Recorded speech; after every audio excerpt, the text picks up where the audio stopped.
right. I would like to welcome all of you back.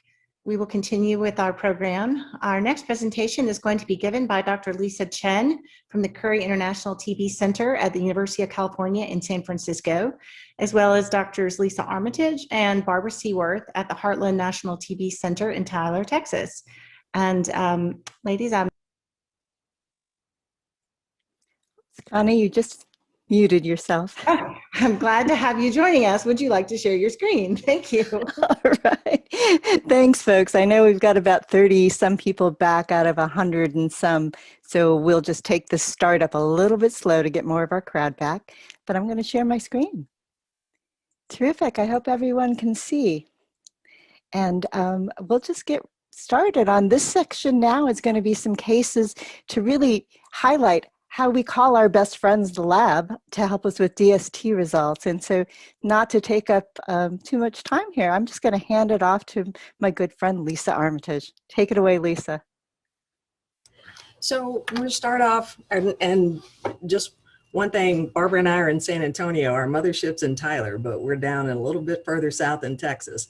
But I wanted to talk about so we chose some cases where, we had to reach out to the lab to ask some specific questions about, some of the results that we might be getting. So I want to start with case one. I have a 23-year-old patient that gave birth 8 days prior to when coming in for evaluation. So she has been home and she's been breastfeeding her very healthy young child for the last 8 days, but then she presented to the emergency room for cough, and really it was fever. So they were concerned, of course, that she may have had a pulmonary embolism because she had just given birth.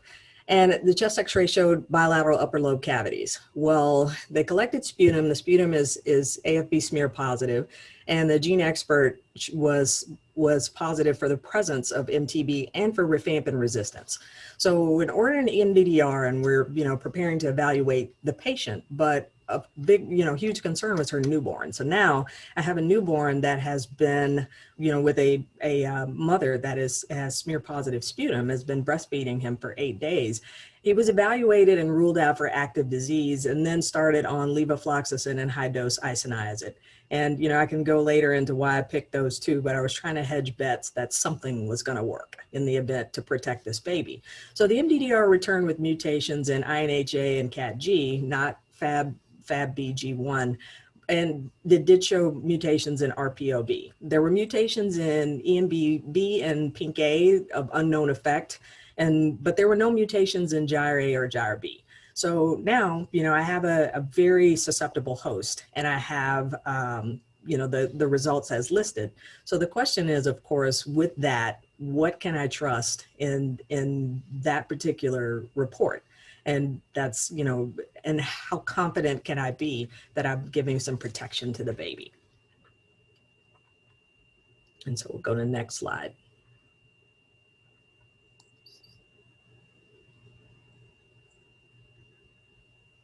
Okay, so these are those hard cases that you like to bring us to help with. So I'm assuming from the INHA and CATG mutations that there was high-level isoniazid resistance. One thing that I will point out, you mentioned the EMBB mutations and the PINK-A mutations, where we weren't able to give you a lot of information because they were likely something that either we had not seen before, or we didn't have a whole lot of information to be able to provide some guidance on those. For fluoroquinolones, we were very careful in our language that we provide in those reports. And the absence, when we see the absence of a mutation, we do not say fluoroquinolone susceptible. What we typically say is we cannot rule out resistance. And the reason is because of heteroresistance, which I mentioned earlier, or these mixed populations of resistant and susceptible organisms. This is often observed for fluoroquinolones, and typically with the current methodologies that we're using, we need about 20 to 30% of the population to have the particular mutation for us to be able to detect it. The next generation sequencing assay that I mentioned hopefully will help us to be able to lower that limit of detection, but I think we'll still be challenged somewhat with this issue of heteroresistance. So certainly in this case, growth-based drug susceptibility testing should follow. And if there is growth in the presence of fluoroquinolones indicating resistance, it would be good to maybe sequence some of those colonies to understand the specific mutation that's present. But that's a case where we could see possible discordance between the molecular and growth-based results. If there is no growth on the fluoroquinolone, then in that case we would report that out as susceptible, again indicating that we didn't see any mutations and that those results are consistent.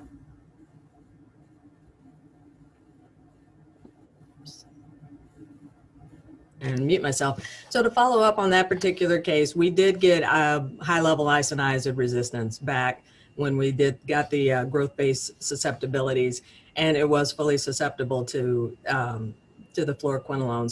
So we continued levofloxacin and stopped the isoniazid at that point. So, and the next case? Sure. There seems to be no questions, so we'll just keep moving. Okay. So case number 2, this is a 46-year-old woman who presented with dysfunctional uterine bleeding. And so her OB-GYN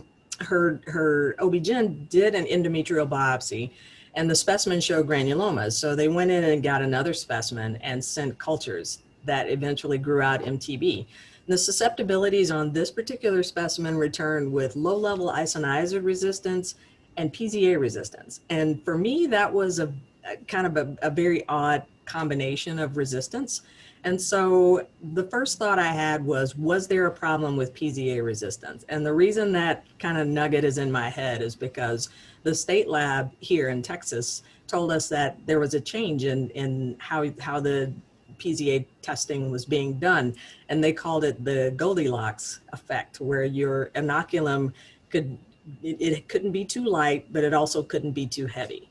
And so there was some question about, that when I saw that particular resistance, I wondered if would an MDDR, help? Would that be looking for mutations in the pink A gene, which, codes for some of the mutations, will show some of the mutations in PZA. My question was, would that be a better way of testing, since there seems to be some question about PZA DST? Yeah, so next slide. So PZA testing is one that we all struggle with a bit. I think we all know that there have been reports of issues with both false resistance and susceptibility, but typically, just like you're alluding to, we worry more about false resistance with this test. It's because testing for PZA requires acidified media, but the pH range for its activity is pretty narrow. So that if you get over inoculation, you're talking about that Goldilocks phenomenon. If you get over inoculation, it can actually neutralize the pH, and you can get growth and subsequently a false resistance. If the inoculum is too light, then the growth in the is slower, for the instrument to be able to detect growth in the growth control. And so the instrument may time out, so you don't get a result at all. And so it's kind of finding that happy medium between the two. Couple of things to keep in mind is that there have been studies looking at reduced or modified inoculum sizes that are a little bit different than what is prescribed in the package insert. And that seems to help to mitigate some of the occurrences, but it doesn't completely eliminate it. PZA is a prodrug. It has to be converted to its active form by something called a pyrazinamidase. And you talked about the pink A gene. Well, the pink A gene is what encodes for this pyrazinamidase. So when you get mutations in pink A that disrupt activity of the protein pyrazinamidase, then that's when you end up with PZA resistance. Mutations in this gene are typically responsible for PZA resistance. Reports in literature 70 to 95%. And bovis is intrinsically resistant. And there's a telltale mutation, the His57ASP mutation in pink A, that indicates bovis. Mary Claire, did you want to add anything here? Yeah, and I was just going to add that if the laboratory is doing the Sensi titer Trek MIC testing, because of that requirement for PZA for acidified media, it cannot be run by the MIC method. So if somebody is performing the MIC method in their lab, like we are in Florida, we actually do all of our screening for PZA resistance by sequencing of the PNCA gene. And as Angela mentioned, this comes with some challenges because you know, not necessarily every mutation seen within the PNCA gene relates to, actually confers resistance phenotypically.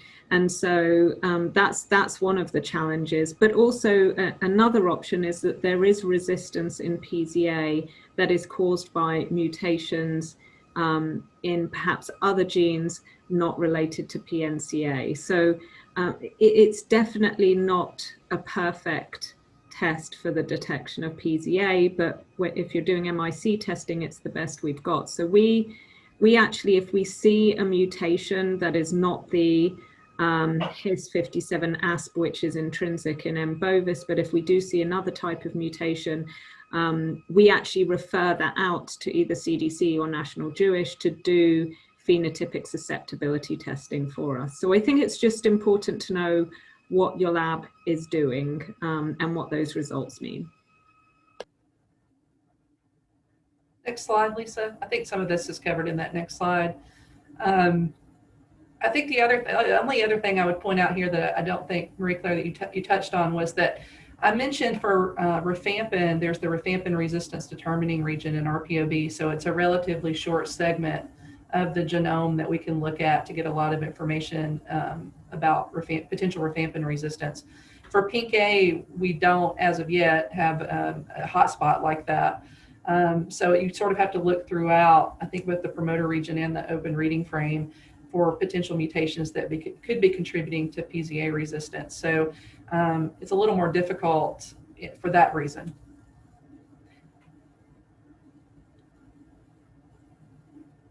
So actually the outcomes of this particular one, she had a mutation. When we queried the health department, they found that they had an MDDR, had sent one early on.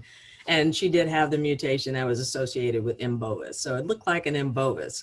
But then we had another twist. It turned out the isoniazid, where they'd gotten low-level resistance, her MDDR showed, no mutations in any of the INH associated regions. And then the state lab got just got fully susceptible isoniazid. So I didn't know if something weird was happening. So all we did was we just switched the isoniazid to the fluoroquinolone, since we had, data to show that they were clean. We used the fluoroquinolone in place of isoniazid and just kept plugging away from there. So good outcomes on the case. So next case, and Lisa, you want to present your case? And unmute yourself. There you go. All right. Thank you, Lisa. So I'm sharing a case that was passed on by the folks over in the California MDR group. And this is a 40-year-old woman who had a history of really difficult times trying to stick with a treatment for pan-sensitive disease. And it took at least up to a year to finally get her through. And then, of course, ends up coming back again with a second round of TB. And this time, both an expert pyrosequencing done here in California and the MDDR from CDC showed a new RIF resistance. Now, the pyrosequencing and the MDDR report showed that aspartic acid, 435 tyrosine mutation, and thankfully, they tell us in the report that they describe it as a disputed mutation. And I have to tell you, Angela, when I saw that word cloud you put up, that's exactly what my brain feels like sometimes when I see all the different words and the descriptors that we get for these. And so I want to make sure that you help all of us listening to really understand clinically in a case like this, what does it mean to me when I see in a report that there's a disputed mutation? And then, of course, on top of it, the phenotypic or growth-based DST showed she was in fact sensitive to rifampin on that test. And so this is a classic case of that molecular and phenotypic discordance. And so I'm going to call up, on my phone, my friends in the lab and ask you, what your best advice is here.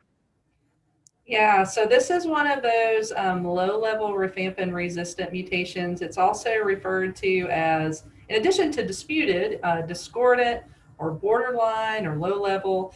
And this particular one that you mentioned, so if I can take just a minute, I'm going to get scientific nerdy for a moment. But there's two different numbering systems. This is an unfortunate thing that we find ourselves facing. So this particular mutation, you may see it as you presented it as the aspartate 435 tyrosine. It's the same thing as the mutation you see here at the 516 position. The difference is that the 435 numbering is for Mycobacterium tuberculosis and the 516 numbering is for E. coli. And so I think the field is making the change to Mycobacterium tuberculosis numbering system. So we may all have to learn, that the serine 531 leucine is actually at 450 instead. So we're all going to have to learn even more new language and new things to understand all of this. But this particular mutation is located within that rifampin resistance determining region that I mentioned earlier. And this particular mutation, along with several of the others that I've mentioned earlier, result in elevated minimum inhibitory concentrations that are near the critical concentration that we currently use for testing of rifampin. And so what happens is that sometimes they will test as susceptible, and you will end up with that discordant situation where you have a mutation, but when you look at the phenotypic drug susceptibility test results, they are susceptible. So next slide, please. So I mentioned earlier the recent WHO technical report that is now recommending a change in our critical concentration that we're used to test. In the midget system, the BD midget system, and also in our 7H10 Middlebrook, we test at 1 microgram per mil, and WHO is suggesting that is now lowered to 0.5 micrograms per mil to help deal with, or at least somewhat resolve, the discordance between molecular and growth-based results for isolates that have these mutations. It won't completely eliminate it, unfortunately, but it should help some. But regardless, this report that came out by this technical group, and I have the link listed at the bottom of the slide, has recommended them and others that mutations, this particular mutation and those like it, would indicate a need for treatment using an MDR regimen. So I guess I would put that question back to you. How would you treat this patient seeing those results? Well, before I answer that, I just want to give folks there a chance to hop on the chat. Listen, you guys, what would you do? All right, you get these reports back from MDDR and your pyrosequencing, and you see this mutation that they notate specially as a discordant or disputed mutation, and then you get your growth-based results back as sensitive, and you're hearing that this is one of those funny mutations. So right now, it's Connie's going to Disneyland, but the rest of you, would you start rifampin or would you skip rifampin? Go ahead, just give a chance there. Ann Raftery is saying, I can see this now. I can't believe it. Yeah, you should use rifampin, but maybe not count it. Any other ideas out there? Go ahead, throw it in the chat. Let's see, there are 100 of you out there. Let's just get some ideas. Maybe Rifabutin and not count. And I'll just add whilst we're waiting to put some things in the chat that this kind of situation is maybe helpful when you have MIC testing versus critical concentration testing, because you may see obviously the genotypic result, but then you may see an MIC that would still be considered susceptible by critical concentration, but is actually an elevated MIC. So it's just giving you that additional piece of information. Marie Claire, excellent. Again, this is why we need extra brains, and we call the lab for those ideas. And I'm seeing other ideas in there: Rifabutin, high dose rifampin, Rifabutin. People are being shy, but I'll just get to the point. For the California team, they did treat this as a RIF resistant, and they modeled their regimen based on the rest of the resistance pattern. So with that one, I am going to move to some great cases by Barbara. Barbara, you're on. Okay, our next case involved a young woman who was initially treated for TB in India in 2011. She reported that she responded very slowly to treatment and that her providers there increased her treatment duration to at least a year, maybe a year and a half. Following the completion of therapy, she continued to have recurrent respiratory infections, which she was treated with multiple rounds of levofloxacin and linezolid. And she provided us some written prescriptions for these two drugs. So we weren't quite sure how often she got them, whether she always got them together, but we know she did repeatedly have exposure to these two drugs. In 2019, she was in the US and she had relapsed tuberculosis. We received an expert report that was positive for MTB and rifabutin resistance. Not surprising. The molecular testing also was consistent with resistance to isoniazid, high-level resistance, rifabutin, ethambutol, and PZA. We were a bit surprised to find no mutations at the gyre A, but we did note a mutation in the gyre B. We were really suspicious about fluoroquinolone resistance because of her repeated exposures in the past. So we wanted to know from the lab what other evaluation can we do to address possible fluoroquinolone resistance, especially to levofloxacin and moxifloxacin. And what was the significance of not finding a mutation in gyre A? And similarly, what did it mean that we found this gyre B mutation? And would whole genome sequencing add any information? So I'll turn it over to Angela. Okay, next slide, please. Okay, so as I had mentioned before, most of the time when we see mutations associated with fluoroquinolone resistance, they're going to be in what's called the quinolone resistance determining region. So it's one of those hot spots in gyre A. So you didn't see any mutations in gyre A, but what you did see in the report was an indication of this mutation, the asparagine 538 aspartate in gyre B. So gyre B also has a quinolone resistance determining region. And here's another one of those moments where it's now reported a little bit differently with a change or revision in the numbering system, but it's the same mutation, the 499 here, has been reported as associated with both resistance to moxifloxacin and levofloxacin. And this was done through what we call functional genetic studies. So that's where you take a clean genetic background, you put in this specific mutation, and then you say, okay, do we see fluoroquinolone resistance? And in this case, yes, the integration of that specific mutation did result in fluoroquinolone resistance. So in this particular case, growth-based drug susceptibility testing should be performed to look at the cross resistance among the fluoroquinolones that you might be interested in using. And also, I think, keep in mind, just as what we see with some of the mutations in gyre A, the A90V or the D94G, that the level and pattern of resistance can vary with different gyre B mutations. So in this particular case, I know I've mentioned heteroresistance several times, and I guess there still theoretically is the potential for there to be something there that might pop up in the growth-based susceptibility testing that I guess could be related to gyre A if you picked colonies and looked at those. But at least in our experience with the MDDR service, we don't commonly find mutations in both gyre A and gyre B in the same isolate. So I think you could be pretty rest assured with what we do know about this mutation that it is associated with fluoroquinolone resistance. So interestingly enough, the CDC did do a MIC for fluoroquinolones for us, and the results showed resistance to levofloxacin with the MIC of 4, and that type of intermediate level with the moxifloxacin with an MIC of 2.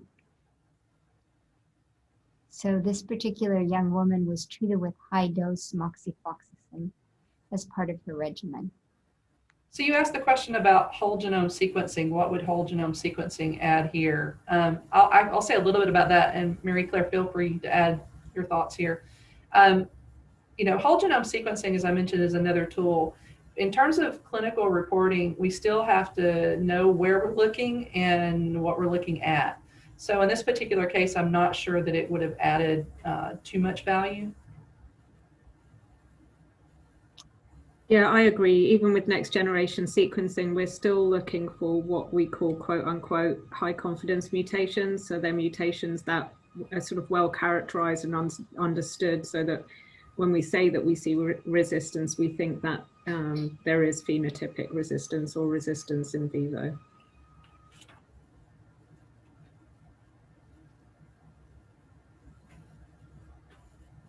Okay, I can move on to the last case and maybe we can make up a little time here. The last case was the case of a young woman who presented with her initial episode of TB. She actually presented in our US-Mexico binational program. We were able to do an MDDR, which showed the mutation in the RPOB that was probably clinically relevant and consistent with low-level resistance, as we heard in one of Lisa's cases earlier. That led to additional questions as what the laboratory could do to determine the degree of resistance. And again, we ask, is MIC testing for rifampin or rifabutin available? And if not, we ask when, if ever, that may be happening at the CDC. We were able to get a rifabutin MIC at another lab that showed a level of less than 0.12, which the lab reported as fully susceptible. They did not do a rifampin MIC. So that now we're wondering what clinical implications that has for treatment of not only the patient, but her 11-year-old daughter, especially given the fact that it's very difficult to get bedaquiline through the binational project. It's really incredibly rare that that does happen. Should I stop here and then let you address that, and then we can address the Before we issue? before we go to that, I guess we wanted to ask the question. So if you as a provider, you want to get back to the chat box, everybody was kind of shy the first time. We're going to see if we can poke you a little bit. But if you got that particular information, are you going, now you're faced with the woman, not only her treatment regimen, but whether you would treat her child, how you would treat her daughter. So what would you do with that particular mutation? If it's probably clinically relevant, low level rifampin resistance, would you go with treating for treating for LTBI with the child, with the 11-year-old, that cute little face looking at you in clinic? Or would you go with in a different direction? And would you include the rifampin or obviously low level rifampin resistance? Would you consider rifabutin in your treatment? Don't all hit that chat box at once, y'all. Come on now.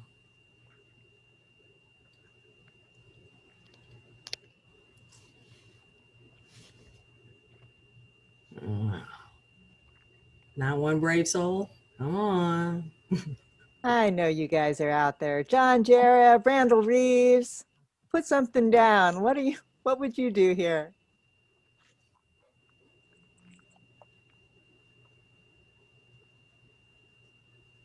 Because now you have we're going on the second half of it. We've got a mutation in the gyre that we're concerned about. So you got to do with something. There we go. So, all right, thanks. I'm not convinced that rifabutin is better than rifampin for this case. Okay. Care to elaborate, Chuck?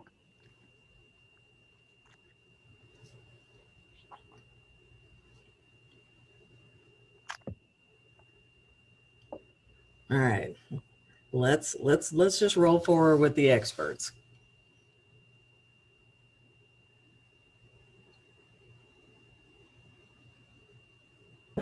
There was another comment there. Yeah, we have one comment saying I have a case like this and use rifabutin, but not confident. Yeah, there's a lot of TB that leaves you without a lot of confidence. I'm going to jump with that one. So in terms of additional evaluation, I think you could certainly do MIC testing in this case. And you asked if CDC will have MIC testing. Yes, we're hoping to roll out MIC testing with the broth microdilution assay this year, 2021. I think in terms of what I'm seeing, some of the comments about Rifabutin, so this particular mutation, I'll just say, is unlike the other previous case. This particular mutation is located outside of the rifampin resistance determining region. So this mutation would not be picked up by something like the gene expert. And it similarly is one of these low-level rifampin resistant mutations. In terms of the US, we've only, in our hands, have only seen 8 isolates with this mutation over the past 3 years, compared to the most common mutation, the serine 531 leucine, where we've seen 256 isolates with that mutation. So it's relatively rare, but we do see it.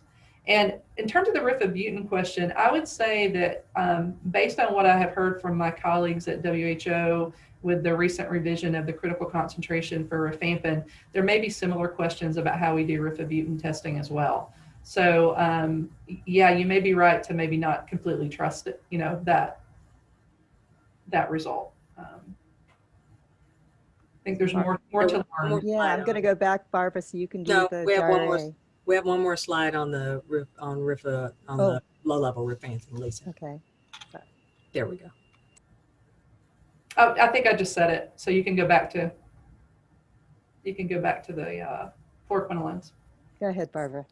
Okay, this woman also had resistance to actually isoniazid and a couple other drugs, but the MDDR also showed us a GIR-A mutation that was in CR91 proline. And we had the question of how significant is this mutation? Is it associated with a very significant resistance to the fluoroquinolones, levofloxacin, moxifloxacin, or only intermediate resistance like in our previous patient? And how do specific mutations give the suggestion on the degree of resistance? I know they can make us feel more or less confident about using moxifloxacin if we see some of them, but with others we're very nervous that this is going to be actually high level fluoroquinolone resistance, and what additional testing can be done. And in this particular case, I shouldn't have put it on the slide, but the MIC for moxifloxacin from the CDC laboratory was 4.0, which WHO and CDC reports as resistant. So this particular mutation is a high confidence mutation for resistance to fluoroquinolones. And I think what you were alluding to there are those differences depending on the position and the specific mutation. That WHO document that I mentioned earlier and that's cited at the bottom sort of breaks these out into low, moderate, and high. And so this particular one you see listed there, the serine 91 proline, is kind of that moderate moxifloxacin resistance according to the systematic review that was done as part of that document.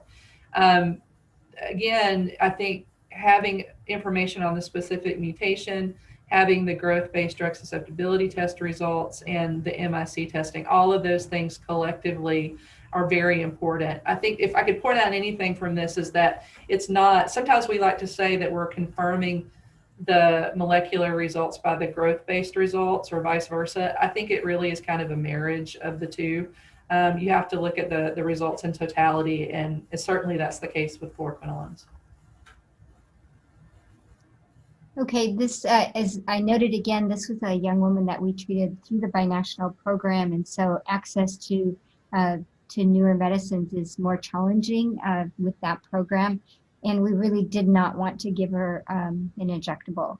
So we ended up using Rifabutin. I would have liked to consider using high-dose rifampin, but I didn't have a rifampin MIC, although I suspect it would have not been very high. We used PZA, linezolid, clofazimine, and cycloserine. She converted her cultures in less than 2 months. She didn't have extensive disease, but she did have small cavitary lesions and nodular opacities in both apices. So along with the culture conversion, she had an excellent clinical and radiographic response to therapy, and at 1 year of treatment has a near normal chest X-ray and resolution of all symptoms. So we, I think we felt good about not using the injectable, and whether she would have done equally as well without any rifamycin, or even better with adding high dose rifampin, is certainly a question yet. But I've used rifabutin extensively in drug susceptible pulmonary TB when we can't use rifampin for because of drug-drug interactions, and had really good outcomes, including in transplant patients and HIV and others. So I think it is a reasonable drug. Great, Barbara. I think we've made up a lot of time, so we have time to actually do a little chit chat here. Right. And I just want to say that if I sat, when I listen to these cases, it really brings home, Angela, that your message is about, it depends on the drug that we're asking the question about, and that perhaps there are times when our molecular tests give us more information, or we may be more confident, but it, again, depends on the drug, because sometimes it really is that marriage. I like that. Fluoroquinolones, it's all about a good marriage. And it really can depend on the specific mutation, right? Yes. So there are multiple mutations, and if it's just something where it doesn't seem to fit, or the lab has alerted you to there's something different about this one, if you're going to make clinical decisions and you don't know what to do, call and discuss it with the lab. Is that kind of, am I bringing home the right take-home message, Angela, Yeah. Marie-Claire? Yeah, I think that, the example of, let's take rifampin. We have these low-level rifampin resistant mutations where we have the mutations indicate that, but then they test as susceptible with growth-based methods. In that case, I would err on the side of the genotypic result. And then with fluoroquinolones, we have the opposite, right? Where we may not see a genotypic result because of this phenomenon of heteroresistance, but they'll pop up on the drug-containing media. So it depends on the drug. We see here in this slide the variation in the levels of the MIC values based on the specific mutation. So I think that's a very good way of stating it. We try in our MDDR reports to provide some information to sort of help guide understanding of what these mutations may mean. But from time to time, we still see novel mutations that unfortunately we don't have a lot of information about. And I think as we continue to expand our use of this type of technology, we'll probably find more of those. Before we sign off on the thing, we had a couple of comments in the chat box for Barbara. So one of them, Ann Rafferty asked, can you say a few words about why some clinicians may bump up the dose of a drug showing resistance when the testing shows low-level resistance? And she said the degree of resistance Dr. Seaworth is mentioning now. So I think where we're most confident about that is with low-level INH resistance, because the group at Hopkins and others have done some work now with looking at INH8 or low-level INH resistant mutations, and now they're moving on to the CAT-G. But with a lower level of resistance, if you can bump the level of drug in the body or at the site of disease up to a higher level, that you may be able to overcome that resistance. And I think there's increasing confidence globally that with INH that definitely can be done with low-level resistance. And there are some noting now that even perhaps with a CAT-G mutation or higher level resistance, that still may be a possibility. With rifampin, we know that with the higher level of rifampin or higher dosing of rifampin, that we get increasingly better killing and better, that's well tolerated. And so I think as we begin to see MICs from the CDC laboratory with some of these disputed mutations, I really think some work should be done, or a proposal made in some way to collect information about potentially using rifampin in higher doses to overcome this resistance, just as we've been doing for many years with isoniazid. And I think the same thing we've been doing with fluoroquinolones, which is a pretty accepted recommendation by World Health Organization and others, that it may be reasonable to use a higher dose of moxifloxacin when you have one of these intermediate level resistance isolates, which was present in my first case. But again, there's no good research. The really only scientific look at this has been with isoniazid. So it would be really nice to get more information for us to pool maybe some of our data, but because of the limitations along the US-Mexico border and the binational program, you know, when I'm looking at maybe being able to get benefit from Rifabutin versus having to give somebody injections with amikacin, and mind you, I have no way to use a PICC line or anything else, so it's an injection every day with amikacin. That would be the alternative for some of these patients, and we have really had pretty good luck of using Rifabutin with disputed mutations and no injectable, no access to bedaquiline, and have treated a large number of patients with good outcomes by doing that. And then there was one other comment from Anna Hipchen, who said, we had a similar situation, and the issue that we debated was using Rifabutin if using Rifabutin would cause drug-drug interactions with bedaquiline. So I think that's a harder question, and I know Chuck is on and he may want to speak to that. Initially, we were told that you couldn't use a rifamycin with bedaquiline, but I think it's been that there is some thinking now that perhaps Rifabutin and bedaquiline may be two drugs that possibly could be used together. I really find not much need to give Rifabutin if I have bedaquiline available, but the question would be if you use bedaquiline for an initial period, and then once you stop that drug, could you substitute Rifabutin in to complete the treatment regimen? And so I mean, I think I think that would be possible to do. And so I wanted to point out, so Chuck actually has given us some information in the chat box. He says that these questions about low-level rifampin resistance can be answered with a hollow fiber infection model. And then the second comment that he thinks that there is a clinical study looking at Rifabutin and bedaquiline and that the data is pending. Thank you, Chuck. So it would be really nice to do it in patients. I'm aware of the hollow fiber, models that suggest that this would be effective, but how much better it would be if these low-level mutations could be treated with increased doses of rifampin instead of going to MDR regimens. It would be wonderful. And I see a fair number of them, and I honestly don't know if I see them mostly along the border, but I think I'm also seeing them in our US patients. So it would be really nice to be able to collect some of that data in our spare time.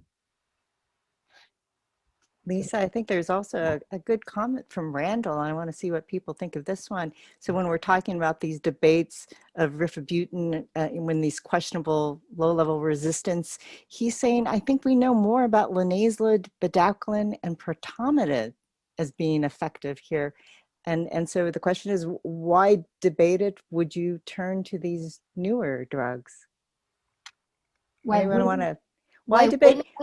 Why debate if you have a low-level rifampin resistance coming back and you don't know really the effectiveness, or you're switching to Rifabutin because maybe that would work?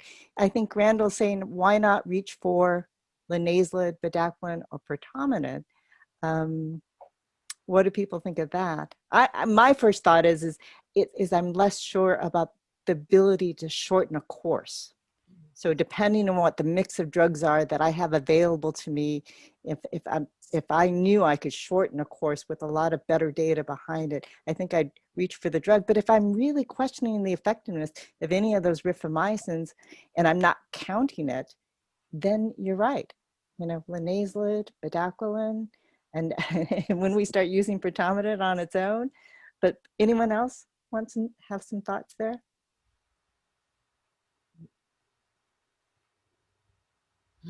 Let me just share something. Oftentimes you might start out with, if it's in the US and you have access to the newer drugs, you might certainly start out with them, but as all of us who have treated MDR know, that the drugs drop off, peel off very quickly with toxicity sometimes.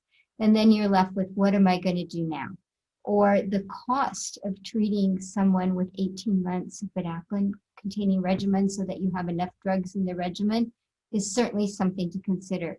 We're learning more about the BPAL regimen, And if it's certainly possible to treat with lower dose linezolid, but many patients don't even tolerate low dose linezolid. So how much linezolid do we need, and how short a time with linezolid can we be there and still get a good result? And we're hopefully it's only needed for a short time and in lower doses, and then that would be a wonderful option. But think of the cost of that versus the cost of if we really could use rifabutin, which is safe, well tolerated, and much less expensive. And we don't even try to think about that. But if I'm treating a number of patients in the U.S. binational programs, I do not have delamanid, I do not have predominant, and I do not have bedaquiline. So that's why I've been forced to try to treat patients with the drugs that I do have. So thank you, Barbara. In the last few minutes, because we've got this open QA period, I really want to circle back to, this is your chance. All these lab folks here to mix with the clinical conundrums that we have. Any other points that you guys, even Connie, me, Lisa, left from our cases? Yeah. I am also excited that we have some pediatric representation.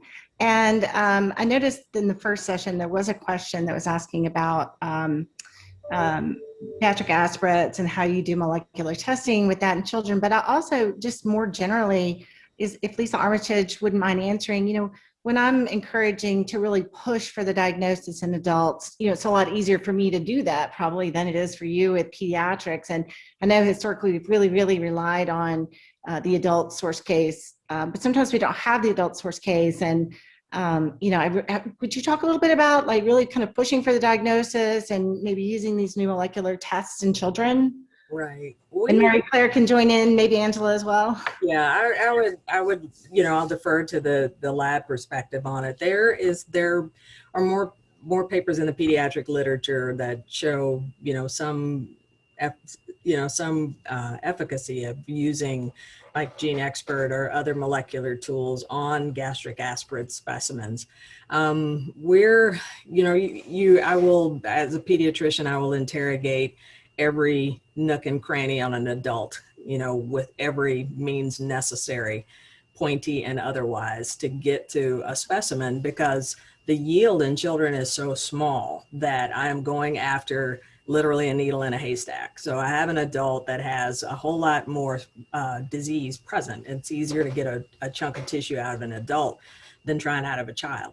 But, if I have a very sick child, we're going to treat empirically. But again, it's I have a child that I'll present on Saturday that was born in the US, but moved to Mexico and didn't get BCG vaccinated. So now I have a child with who's seizing, with TB meningitis likely, and I need a bug. So we, CSF, gastric aspirates, we'll pull every specimen and beg, to see if we can get some molecular testing on it. The yield, depending on, what country you're in, how sick the child is, and how many specimens you can get out of them, has been shown some evidence of efficacy in getting to an answer. But I would ask that's those specimens that are outside the realm of, of what's FDA approved for most of the molecular tests.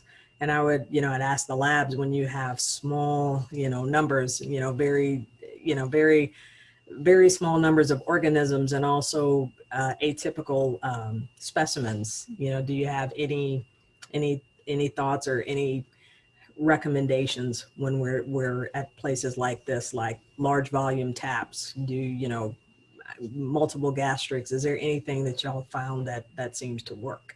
Before they answer, I wanted to just say one thing. As a clinician, you have to kind of know where to go, where do you get these tests done? And one thing Angela mentioned to me, I think, is that there's going to be a resource, if I understood correctly, that may tell people what reference labs, I think something APHL may put into action that, where can you go to get the test you need? But as the clinician, like, where do you, does your state lab, does your hospital lab, and do you have to rely on CDC? Like, if you know what you want, like, do you have to go to a referral lab? And how do people who don't have anything in their local lab get that help? And then maybe Marie Claire and Angela can talk about the specifics of the testing.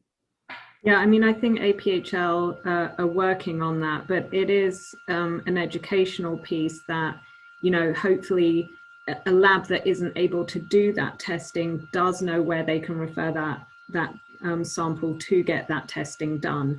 And making sure that that piece happens is really important. And I think it's not happening in all cases. But I will say, you know, from my perspective, this is what we just consider absolutely high consequence specimen. So yes, of course, we're going to say get as much CSF as you can, but if all you can get is a tiny amount, and this is a small child, this is an infant, we know there's not going to be a lot of CSF. So we're going to do the best we can with what we get. And our philosophy is, as well, is that we think it's very important to make sure that yes, okay, there aren't any FDA cleared methods to do it, but we're going to validate it in-house to make sure that that's available. Now, if it's negative, it's maybe not giving you very much information, but if it's positive, it is. And the other thing is we've always got culture, and something may be negative by NAT, but it may grow. And so you're still going to get some information later on down the road for that. And the same really with gastric aspirates and pediatrics, the same applies to CSF and other complicated extrapulmonary samples. And the other thing I will add to this is that, and this isn't going to get you an isolate and anything about susceptibility testing, but there have been changes with IGRA testing and recommendations in Red Book for pediatric cases, and it's much more acceptable to get an IGRA test on a pediatric case. And so that's also worth considering, because it's another piece of information for you. Terrific. We're going to have to pop off quick, but there's just two things I want to point out. Connie does point out that they have been treating patients, and she's had good success with linezolid. So I wanted to point that out, because a question, you know, toxicity is an issue. And so if you got some questions, definitely call Connie. But the second question, real quick before we leave, because we need to pop off for the break, they asked how was the lady's 11-year-old daughter treated for LTBI? So because Rifabutin is not well known how to dose or how to use in children, the providers in Mexico and her family decided not to move forward with that. And because of the high level fluoroquinolone resistance, high level isoniazid resistance, we followed her clinically. And she has done well. But, you know, that's certainly a big problem. Could we have used linezolid here in the US? Maybe in Mexico, it's harder to follow. And I think I did not feel comfortable recommending linezolid in Mexico. Max, would you like us? You need to unmute yourself, but I think maybe, is it break time? And we come back at 3:40? Yes, it is break time.